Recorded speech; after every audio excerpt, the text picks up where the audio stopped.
संतों की तपस्या भंग कौन करता है? कामदेव। कामदेव को ही भेजा इंद्र। रंभा इत्यादि अप्सराएं आई। अप्सराएं संतों की साधना में बाधा है, इसलिए संत लोग ना स्त्रियों से थोड़ा दूर रहते हैं।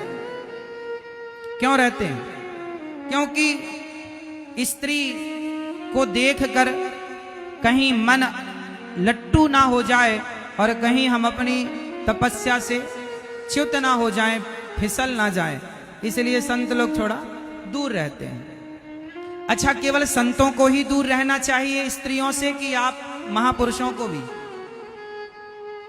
क्यों मैया भैया? आपकी तपस्या भी भंग करता है काम। और स्त्रियां, पराई स्त्री आपके लिए भी जहर है। पराई स्त्री आपके लिए क्या है?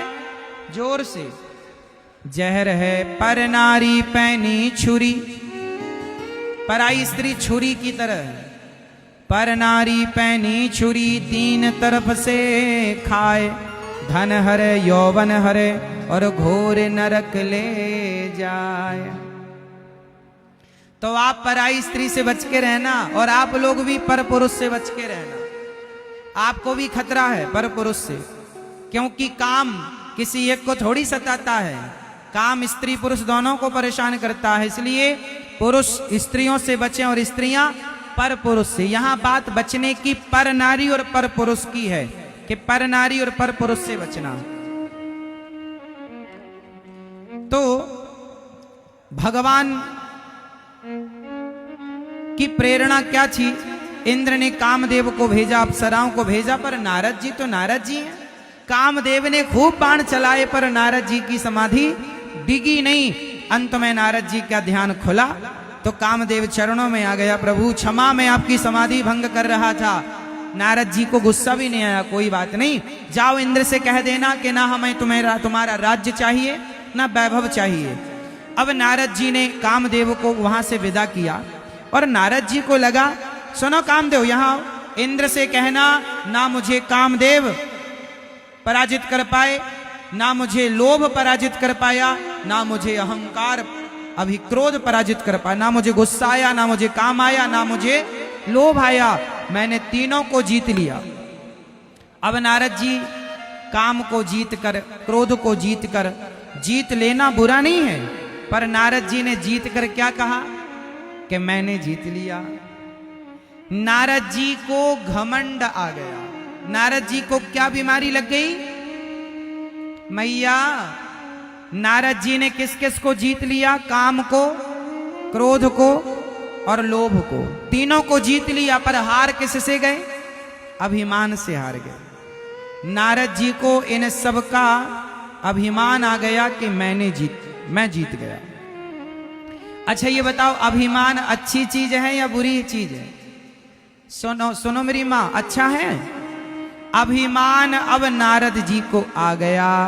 अब नारद जी गए शंकर जी के पास और शंकर जी से कहने लगे, हे भोलेनाथ, आपको कुछ पता चला? आज का अखबार पढ़ा आपने? शंकर जी ने कहा, नहीं आज का तो नहीं पढ़ा हमने। आज कुछ पता चला आपको? क्या? नारद जी ने कहा, आज हमने काम को जीत लिया, आप नहीं जीत पाए। आपकी तो आंख खुली तो कामदेव जल के भस्म हो गया। कामदेव ने आखिर आपको तो भंग कर ही दिया ना आपकी समाधि, पर हमें नहीं कर पाया। नारद जी को इतना अभिमान आया कि वो कहने लगे, हे शंकर जी, अब हम भी तुमसे बड़े हो गए।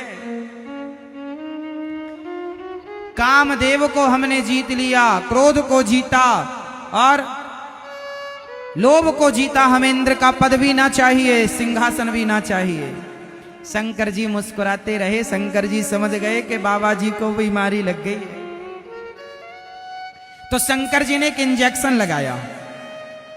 शंकर जी ने कहा, हे नारद जी, आपने जो बात हमसे बताई है कि हमने काम को जीत लिया, ये बात धोखे से भी आप भगवान नारायण को मत कह देना, विष्णु जी को मत कह देना। यदि आप कहेंगे तो फिर रोग बढ़ जाएगा। नारद जी को लगा, अच्छा हम बड़े हो गए हैं तो आप चाहते हैं कि हम किसी से ना कहें, अच्छा, जिस आदमी को घमंड आता है ना, वो अपनी चीजें अपने तक नहीं रखता, वो सबको डिंडोरा जरूर पीटता। अब देखो नारद जी जैसों को अभिमान आ गया। हाँ बोलो हाँ। अब देखो वो अभिमान फिर क्या नाच नचाता है, अभी देखना नारद जी कैसे नाचेंगे। अब गए नारद जी भगवान के पास, और जब भगवान के पास गए तो भगवान नारायण ने देखा कि नारद जी आए, तो भगवान नारायण खड़े हो गए। अब नारद जी सोचे, वाह, लगता इन्हें पता चल गया कि हम कोई सामान्य नारद नहीं है। भगवान ने भी स्वागत किया, आओ आओ आओ बैठो, अपने बगल में बिठाया। रोज नहीं बिठाते थे, आज भगवान भी कौतुकी हैं, ये भी अभिमान को और बढ़ा रहे हैं। नारद जी समझ गए कि इन्होंने आज का अखबार पढ़ लिया, समझ लिया कि हम कौन हैं। अब नारद जी बताने लगे, प्रभु आज तो मैंने काम को जीत लिया, क्रोध को जीत लिया, लेकिन ये सब आपकी कृपा। आदमी ऐसे ही कहता है, पहले अभिमान से कहता मैंने सब किया, बाद में भगवान की सब कृपा।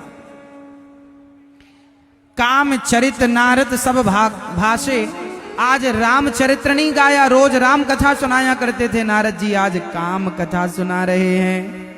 भगवान ने कहा, नारद जी, नारद कहूं सहित अभिमाना, कृपा तुम्हारी सकल भगवान। मैंने सब जीत लिया। मैया एक बात बताओ, जब रोग हो जाता है तो डॉक्टर क्या करता है? फिर उसका इलाज करता है, यदि ऑपरेशन करने की जरूरत है तो। अब भगवान ने पूरा ऑपरेशन थिएटर तैयार किया। अब नारद जी का क्या होगा? ऑपरेशन होगा, क्योंकि बीमारी कौन सी हो गई नारद जी को? बताओ, नारद जी को कौन सी बीमारी लग गई? जोर से क्या बीमारी थी नारद जी को?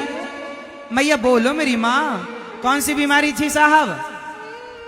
अभिमान की। नारद जी को कौन सी बीमारी लग गई? अभिमान की बीमारी लगी। तो भगवान ने नारद जी का उपचार कैसे किया? अब ऑपरेशन थिएटर देखिए कैसा है। तुरंत भगवान ने एक नगर की रचना की। उस नगर में एक सुंदर सी कन्या, जिसका नाम था, क्या नाम था? विश्व मोहिनी। क्या नाम था? एक सुंदर सा नगर बनाया भगवान ने माया से, और उस नगर में एक सुंदर सी कन्या विश्व मोहिनी। अब नारद जी गुजरे तो नारद जी ने देखा कि ये नगर मैंने पहले कभी नहीं देखा, बड़ा सुंदर है।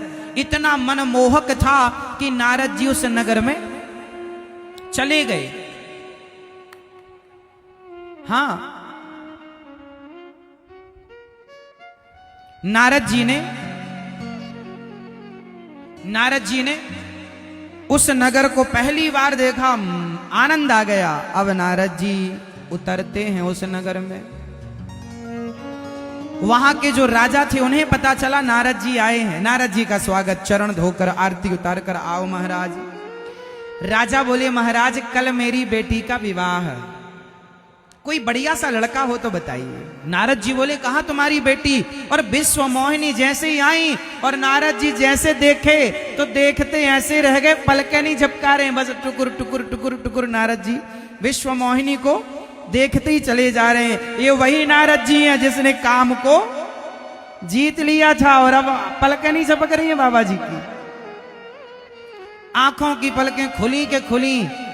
विश्व मोहिनी के पिता ने कहा, जरा मेरी लड़की का हाथ देखकर बताओ इसका भविष्य क्या है। तो नारद जी ने हाथ ऐसे पकड़ा कि अब छोड़ने का मन नहीं हो रहा है, अब सदा के लिए अब बेटी का हाथ हमारे हाथ में दे दो, ऐसा कहना चाह रहे। अब क्या नारद जी कह रहे हैं, जो यही बरय अमर सोई होई, समर भूमि ते ही जीते न कोई, सेवहि सकल चराचर ताहि, बरय शील निधि कन्या जाहि। नारद जी कह रहे हैं, इस लड़की का भाग्य कहता है जो इसे बरेगा वो अमर हो जाएगा, जबकि था ये कि जो अमर होगा वो इसका पति होगा। पर नारद जी उल्टा कह रहे हैं। अब नारद जी बार बार विश्व मोहिनी को ऐसे देख रहे हैं कि मन हटता नहीं। कब है विवाह बोले कल है, बोले वर माला पहनाएंगी, जिसको माला पहना देंगे वो इनका पति बनेगा। अब नारद जी सोचे यदि मैं इसका पति बन जाऊं तो कितना बढ़िया हो। अब नारद जी बोले इतने जल्दी क्या हो सकता है। लो भैया, नारद जी सोचे मैं किसके पास जाऊं, बोले मेरे तो भगवान ही हैं। दौड़ कर नारद जी भगवान के पास गए, और गए क्या, भगवान के पास पहुंचे नहीं पाए कि भगवान रास्ते में मिल गए। अच्छा नारद जी कहाँ जा रहे हो। नारद जी बोले प्रभु हम आपके पास भागे भागे आ रहे थे। अच्छा क्या हुआ, बोले प्रभु जरा हमें अपना रूप दे दो। आपन रूप देहु प्रभु मोही, जरा अपना रूप हमें दे दो।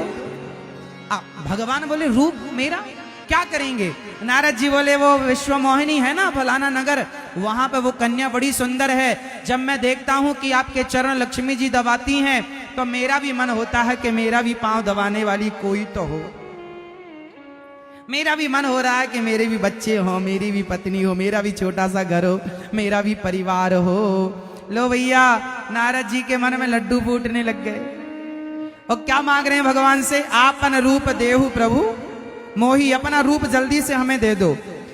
अच्छा भगवान का रूप क्यों मांगा नारद जी ने, क्योंकि भगवान बहुत सुंदर हैं। तो अपना, अच्छा भगवान के रूप कितने हैं, कितने रूप हैं। अनेक रूप रूपाय विष्णवे प्रभु विष्णवे, भगवान के रूप तो अनेक हैं। उन अनेक रूपों में भगवान का एक रूप है बंदर।